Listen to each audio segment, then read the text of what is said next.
राति 9:08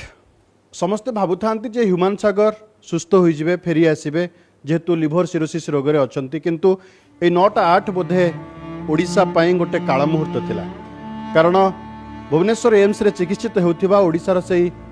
सुप्रसिद्ध कंठशिल्पी युव बयस रे जे समस्तक हृदय रे छाप छाड़ी दे जाइछंती ह्यूमान सागर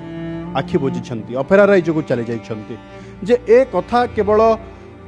गणमाध्यम जगत रे नुहे प्रति गाँ गाँ रे प्रति सहर रे ए कथा वर्तमान सबुठु बड़ खबर पलटिची जे ह्यूमान सागर आउ नाहंती जे पूर्व चिकित्सित होते कटक गोटे घरोई हस्पिटाल रे 14 तारिख रे भुवनेश्वर एम्स को स्थानांतर होते एवं डाक्तर गुरुत्वपूर्ण कथा कही जे आंको पई 48 घंटा होउची बहुत गुरुत्वपूर्ण आंको ऑब्जर्वेशन रे रखा जिबा दरकार एवं 48 घंटा बीती थिला मानसिक स्तर रे अर्थात तांकर जो चेतना शक्ति रे सामान्य सुधार आसीथिला बोली डाक्तर मध्य प्रकाश करुथिले गतकाली